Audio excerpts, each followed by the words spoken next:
हिंदुस्तान में लॉकडाउन का ऐलान हो गया, सारी फैक्ट्रियां बंद हो गईं, मजदूर घर पर बैठ गए। जाएं भी तो कहां, दिहाड़ी मजदूरों की शामत आ गई। किराए के कमरों में रहते हैं, कमरे का किराया भी देना है और राशन का इंतजाम भी करना है। फैक्ट्रियां बंद होने पर मजदूरी भी नहीं मिली।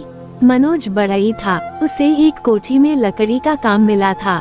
लॉकडाउन में काम बंद हो गया और जो काम किया उसकी मजदूरी भी नहीं मिली। मालिक ने बोल दिया, लॉकडाउन के बाद जब काम शुरू होगा तभी मजदूरी मिलेगी। एक हफ्ते घर बैठना पड़ा, बस कुछ रुपए जेब में पड़े थे। उसने गांव जाने की सोची कि फसल कटाई का समय है, वहीं मजदूरी मिल जाएगी। पर समस्या गांव पहुंचने की थी। दिल्ली से 500 किलोमीटर दूर उत्तर प्रदेश के लखनऊ के पास गांव है। रेल, बस वगैरह सब बंद हैं। तभी उसके साथ काम करने वाला राकेश आया। मनोज, सुना है कि उत्तर प्रदेश बॉर्डर से स्पेशल बसें चल रही हैं, फटाफट निकल। बसें सिर्फ आज के लिए ही हैं, कल नहीं मिलेंगी। इतना सुनते ही मनोज ने अपने बैग में कपड़े ठूंसे, उसे पीठ पर लादकर राकेश के साथ पैदल ही आनंद विहार बॉर्डर पहुंच गया। बॉर्डर पर अफरा तफरी मची हुई थी। हजारों की तादाद में उत्तर प्रदेश और बिहार जाने वाले प्रवासी मजदूर अपने परिवार के संग बेचैनी से बसों के इंतजार में जमा थे। बॉर्डर पर कोई बस नहीं थी। एक अफवाह उड़ी और हजारों की तादाद में मजदूर सपरिवार बॉर्डर पर जमा हो गए। दोपहर से शाम हो गई, कोई बस नहीं आई। बेबस मजदूर पैदल ही अपने गांव की ओर चल दिए। लोगों को पैदल जाता देख मनोज और राकेश भी अपने बैग पीठ पर लादे पैदल ही चल दिए। राकेश लखनऊ 500 किलोमीटर दूर है और अपना गांव वहां से 3 किलोमीटर और आगे। कहां तक पैदल चलेंगे और कब पहुंचेंगे? चलते चलते मनोज ने राकेश से कहा, मनोज, तू जवान लड़का है, बस 10 किलोमीटर के सफर में घबरा गया। पहुंच जाएंगे, चिंता क्यों करता है? यहाँ सवारी नहीं है, आगे मिल जाएगी। जहाँ की मिलेगी वहाँ तक चल पड़ेंगे। मनोज और राकेश की बात उनके साथ साथ चलते एक मजदूर परिवार ने सुनी और उनको आवाज दी, भैया जी, क्या आप भी लखनऊ जा रहे हैं? लखनऊ का नाम सुनकर मनोज और राकेश रुक गए। उनके पास एक परिवार आकर रुक गया, हम भी लखनऊ जा रहे हैं। किस गांव के हो? मनोज ने देखा कि यह कहने वाला आदमी 40 साल की उम्र के लपेटे में होगा। उसकी पत्नी भी हम उम्र लग रही थी। साथ में 3 बच्चे थे। एक लड़की तकरीबन 18 साल की, उससे छोटा लड़का तकरीबन 15 साल का और उससे छोटा लड़का तकरीबन 13 साल का। हमारा गांव लखनऊ से 3 किलोमीटर आगे है। मनोज ने अपने गांव का नाम बताया और उस आदमी से उसके गांव का नाम पूछा। हमारा लखनऊ से 5 किलोमीटर आगे है। हमारे गांव आसपास ही हैं। 1 से भले 2, बहुत लंबा सफर है। सफर में थोड़ा आराम रहेगा, चलो साथ साथ चलते हैं। जब जाना एक जगह तो अलग अलग क्यों? मनोज ने उससे नाम पूछा। हमारा नाम भोला है, ये हमारे बीवी बच्चे हैं। मनोज की उम्र 22 साल थी।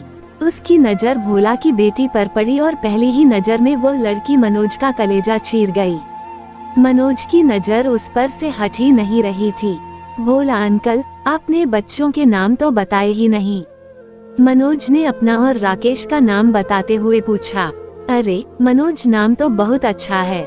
हमारी लड़की का नाम नीतू है। लड़कों के नाम अजय और विजय हैं। मनोज को लड़की का नाम जानना था, नीतू। बहुत बढ़िया नाम। मनोज नीतू के साथ साथ चलता हुआ तिरछी नजर से उसके चेहरे और बदन के उभार देख रहा था। उसके बदन के आकार को देखता हुआ अपनी जोड़ी बनाने के सपने भी देखने लगा। मनोज की नजर सिर्फ नीतू पर टिकी हुई थी। नीतू ने जब मनोज को अपनी ओर निहारते देखा, उसके दिल में भी हलचल होने लगी। वह भी तिरछी नजर से और कभी मुड़कर मनोज को देखने लगी। मनोज पतले शरीर का, लंबे कद का लड़का है। नीतू थोड़े छोटे कद की, थोड़ी सी मोटी भरे बदन की लड़की थी। इसके बावजूद कोई भी उसकी ओर खींच जाता था। चलते चलते रात हो गई। पैदल सफर में थकान भी हो रही थी। सभी सड़क के किनारे बैठ गए। अपने साथ घर का बना खाना खाने लगे। कुछ देर के लिए सड़क किनारे बैठकर आराम करने लगे।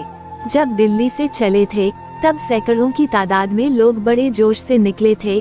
धीरे धीरे सब अलग अलग दिशाओं में बंट गए। कुछ गिनती के साथी अब मनोज के साथ थे। दूर उन्हें रेल इंजन की सीटी की आवाज सुनाई दी।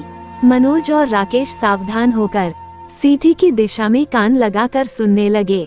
मनोज, रेल चल रही है, यह इंजन की आवाज है, राकेश ने सेम कहा। वह देख राकेश, वहाँ कुछ रोशनी सी है, रेल शायद रुक गई है, चलो चलते हैं। सड़क के पास नाला था, नाला पार करके रेल की पटरी थी, वहाँ एक मालगाड़ी रुक गई थी। राकेश उठ, इसी रेल में बैठते हैं, कहीं तो जाएगी, फिर आगे की आगे सोचेंगे। बोला अंकल जल्दी करो, अभी रेल रुकी हुई है, पकड़ लेते हैं। मनोज के इतना कहते ही सभी गोली की रफ्तार से उठे और रेल की ओर भागे। उनको देखकर आते जाते कुछ और मजदूर भी मालगाड़ी की ओर लपके। जल्दबाजी में सभी नाला पार करते हुए मालगाड़ी की ओर दौड़े, कहीं रेल चल न दे। नीतू नाले का गंदा पानी देख थोड़ा डर गई। मनोज ने देखा कि कुछ दूर लकड़ी के फट्टों से नाला पार करने का रास्ता है। उसने नीतू को वहां से नाला पार करने को कहा। लकड़ी के फट्टे थोड़े कमजोर थे, नीतू उन पर चलते हुए डर रही थी। मनोज ने नीतू का हाथ पकड़ा और बोला, डरो मत, मेरा हाथ पकड़कर धीरे धीरे आगे बढ़ो। मनोज और नीतू एक दूसरे का हाथ थामे प्यार का एहसास करने लगे। नीतू का परिवार सभी तेज रफ्तार से मालगाड़ी की ओर भाग रहे थे। इंजन ने चलने की सीटी बजाई, सभी मालगाड़ी पर चढ़ गए। सिर्फ नीतू और मनोज फट्टे से नाला पार करने के चलते पीछे रह गए थे। मालगाड़ी हल्की सी सरकी, नीतू जल्दी भाग, गाड़ी चलने वाली है। मनोज नीत का हाथ थामे भागने लगा। मालगाड़ी की रफ्तार बहुत धीमी थी। मालगाड़ी के डब्बे पर लगी सीढ़ी पर खड़ा हो गया और नीतू का हाथ पकड़कर सीढ़ी पर खींचा। एक ही सीढ़ी पर दोनों के जिस्म चिपके हुए थे। दिल की धड़कनें तेज होने लगी। दोनों धीरे धीरे हौंफने लगे। तभी एक झटके में मालगाड़ी रुकी। उस झटके से दोनों चिपक गए, होंठ चिपक गए, जिस्म की गर्मी महसूस करने लगे। गाड़ी रुकते ही मनोज सीढ़ी चढ़कर डब्बे की छत पर पहुंच गया। नीतू को भी हाथ पकड़कर ऊपर खींचा। मालगाड़ी धीरे धीरे चलने लगी। मालगाड़ी के उस डब्बे के ऊपर और कोई नहीं था। राकेश और नीतू के परिवार वाले दूसरे डब्बों के ऊपर बैठे थे। भोला ने नीतू को आवाज दी। ने आवाज देकर अपने परिवार को निश्चित किया कि वो पीछे उसी मालगाड़ी में है। मालगाड़ी ठीक ठाक रफ्तार से आगे बढ़ रही थी। रात का अंधेरा बढ़ गया था। चांद की रोशनी में दोनों एक दूसरे को देखे जा रहे थे। नीतू शर्मा गई। उसने अपना चेहरा दूसरी ओर कर लिया। नीतू, दिल्ली में कुछ काम करती हो या फिर घर संभालती हो? एक लंबी चुप्पी के बाद मनोज ने पूछा। घर बैठे गुजारा नहीं होता, फैक्ट्री में काम करती हूँ, नीतू ने बताया। किस चीज की फैक्ट्री है?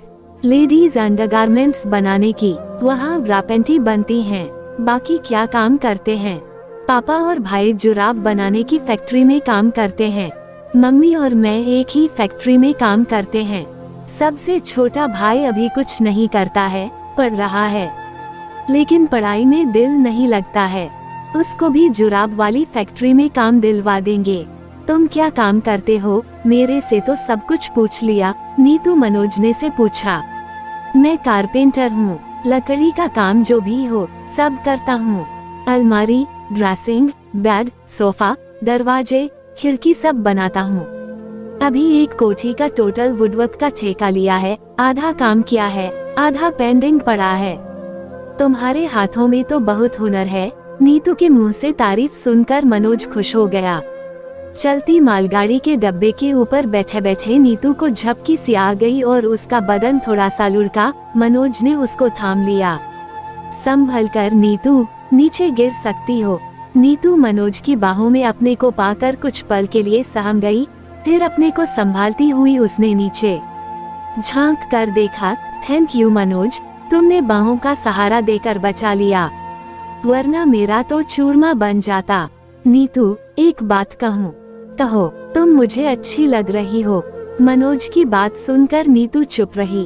वो मनोज का मतलब समझ गई थी। चुप नीतू से मनोज ने उसके दिल की बात पूछी। मेरे बारे में तुम्हारा क्या ख्याल है? नीतू की चुप्पी पर मनोज मुस्कुरा दिया। मैं समझ गया, अगर पसंद नहीं होता तब मना कर देती। हाँ, देखने में तो अच्छे लग रहे हो। मेरा प्यार कबूल करती हो? कबूल है। मनोज ने नीतू का हाथ अपने हाथों में लिया। आगे का सफर एक दूसरे की आंखों में आंखें डाले कट गया। लखनऊ स्टेशन पर मनोज, नीतू, राकेश और नीतू का परिवार मालगाड़ी से उतरकर आगे गांव के लिए सड़क के रास्ते चल पड़ा। सड़क पर पैदल चलते चलते मनोज और नीतू मुस्कुराते हुए एक दूसरे को ताकते जा रहे थे। नीतू की मां ने नीतू को एक किनारे ले जाकर डांट लगाई। कोई लाज शर्म है या बेच दी? उसको क्यों घूर रही है? वह भी तेरे को घूर रहा है। रात गाड़ी के डब्बे के ऊपर क्या किया? माँ, कुछ नहीं किया। मनोज अच्छा लड़का है। अच्छा क्या मतलब? नीतू की माँ ने उसका हाथ पकड़ लिया। नीतू और माँ के बीच की इस बात को मनोज समझ गया। वह भोला के पास जाकर अपने दिल की बात कहने लगा। अंकल, हमारे गांव आसपास हैं। आप मेरे घर चलिए, मैं अपने परिवार से मिलवाना चाहता हूँ। मनोज की बात सुनकर भोला बोला, वह तो ठीक है, पर क्यों? अंकल, मुझे नीतू पसंद है और मैं उससे शादी करना चाहता हूँ। हमारे परिवार मिलकर तय कर लें, मेरी यही इच्छा है। मनोज की बात सुनकर नीतू की मां के तेवर ढीले हो गए और वे मनोज के घर जाने को तैयार हो गए। लॉकडाउन जहां परेशानी लाया है, वहीं प्यार भी लाया है। मनोज और नीतू का प्यार मालगाड़ी में पनपा। सभी पैदल मनोज के गांव की ओर बढ़ रहे थे। नीतू और मनोज हाथ में हाथ डाले मुस्कुराते हुए एक नए सफर की तैयारी कर रहे थे। दोस्तों, वीडियो को लाइक करें, चैनल को सब्सक्राइब करें। धन्यवाद।